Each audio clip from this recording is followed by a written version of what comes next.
Hello, today is Tuesday, May 14th, 2019. I'm Joe Schmidt from TC2, and this is Staying Connected. In the past few months, we've witnessed a torrent of revelations about the collection and sharing of user information by technology companies. So much information is being shared, and it seems like a new data privacy scandal erupts, almost daily. As an enterprise, you need to be aware of what's happening because it could have a major impact on your business. Fortunately, I'm joined today by two of my LB3 colleagues who know quite a bit about this. Sara Crifasi, an associate at the firm, and Kevin DiLallo, who's a senior partner. Kevin, let's start with you. What should an enterprise make of all this information sharing by, pretty much every supplier in the food chain? Joe, the funny thing is that most enterprises are probably of two minds on data sharing. On the one hand, consumer information is more easily accessed than ever before, which facilitates targeted advertising and increased consumer engagement. That's a good thing, right?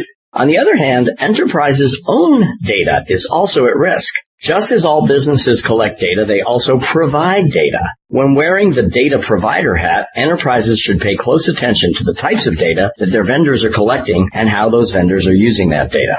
So, Sara, when did this become such a big deal? Well, we suspect that it's been a big deal for a while, but public awareness of it increased exponentially following the 2016 election and a spate of high-profile data breaches. Also, now that everyone is connected with everyone else on a 24/7 basis, and with the explosion of social media, people have realized that almost nothing is private anymore. And in the always connected modern workplace, inadvertent or ill-informed employee sharing of their own information, such as their location, websites visited, and purchases made, has grown substantially. This oversharing should prompt enterprises to limit the data that telecom, tech, and other companies can collect from them or their employees. On top of that, access to social media from company-issued computers and mobile devices could pose additional threats to the sanctity of enterprise data and their reputations. So what's really at risk?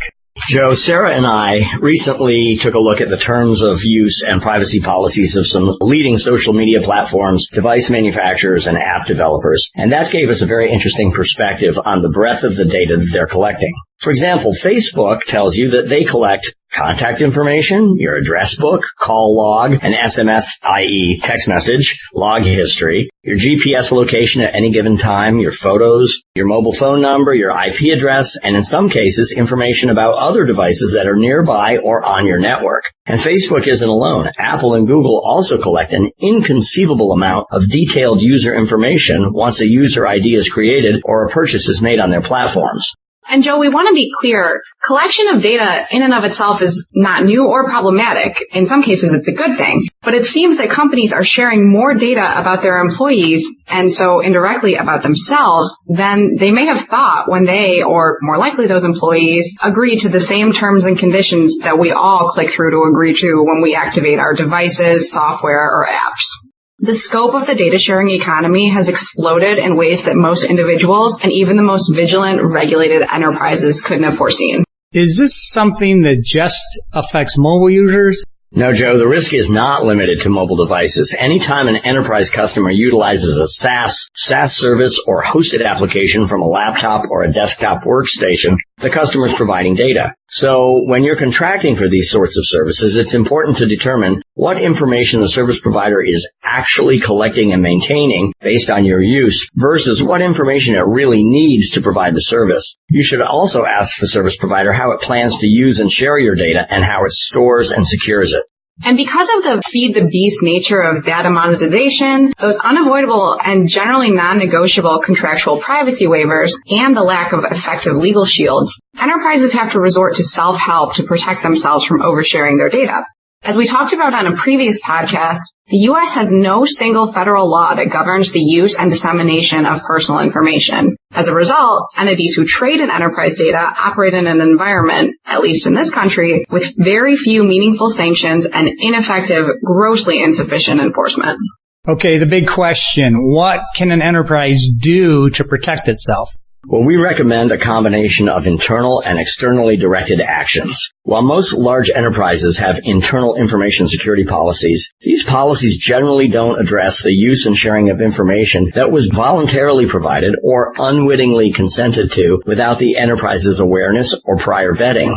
Luckily, enterprises can take a number of internal precautions to limit their disclosure and to withhold or condition their consent to disclosure right out of the box. Joe, if one theme comes through clearly from reviewing telco and tech companies' privacy policies and terms of use, it's this. The primary responsibility for protecting information that a user doesn't want collected lies with the user. With that in mind, we recommend that enterprises invoke all available privacy and security settings that their software, hardware, and apps offer. Second, enterprises should be sure to encrypt all sensitive information in transit from endpoint devices to service providers. Enterprises that allow employees to access corporate data, email, or apps from a mobile device, including their tablets and laptops, should implement internal safeguards against overbroad data sharing. Installing mobile device management or MDM software on employees' mobile devices allows enterprises to protect company data stored on those devices and to control employees' access to unvetted apps and high-risk sites, even for enterprises with bring-your-own-device environments. MDM software usually incorporates password protection, two-factor authentication, and data encryption, plus the abilities to remotely wipe data and distinguish between apps that are permitted and apps that are prohibited. Is there anything else that enterprises can do? There is. Encrypting data stored on and transmitted from mobile devices is an important backstop. Also, a policy that limits access to apps that are available only through the enterprise app store for any device that has access to enterprise systems can prevent employees from using apps that could collect sensitive information. Keep in mind that mobile device management software is unable to override certain native apps such as FaceTime on the Apple operating system, iOS, and on Android devices. So if those native apps are the source of a data leak, an enterprise may have to rely on an employee mobile usage policy to curb risky behavior. Because employees are the last line of defense before an enterprise's information is shared outside the organization, it's critical to sensitize employees to the risks of such openness. Every company should have a written IT policy that details whether mobile device management software is required on mobile devices and which websites and apps may be accessed from devices that also have access to corporate systems, as well as how work-related communications on mobile devices should and should not be made, and which permissions and features on the device should be disabled. That's a great list of internal precautions. So what about external precautions? Well, Joe, here's where it gets a bit trickier. While enterprises may not have contractual privity with all entities in the chain of communications between their users, customers, partners, and suppliers, they should insist on data security language in service agreements with the entities with whom they do have privity, including their wireless carriers and SaaS providers. And at a minimum, these agreements should prohibit the service providers from monitoring or accessing the content of communications sent, received, stored, or processed using their services, regardless of any click-through terms or software licenses. And speaking of those click-through terms and software licenses, enterprises should persuade their service providers that the only enforceable terms of use or software license is one that is physically or electronically signed by an authorized representative of the enterprise, not just cavalierly clicked through by some random employee who didn't read it.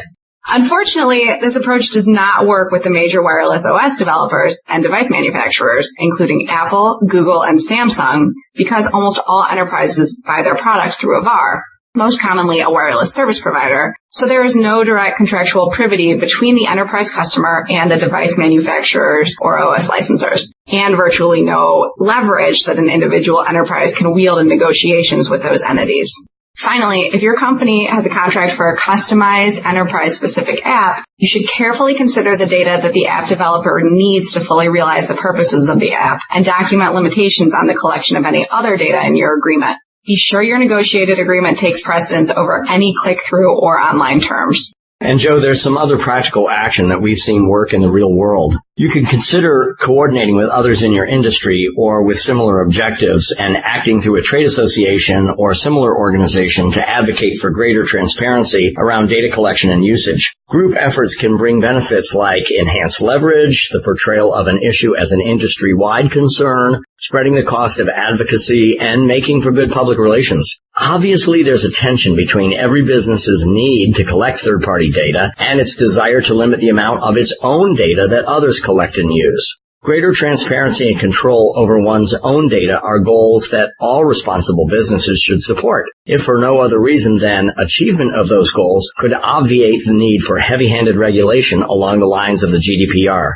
Not only would businesses benefit from those reforms, but their individual employees and customers would as well.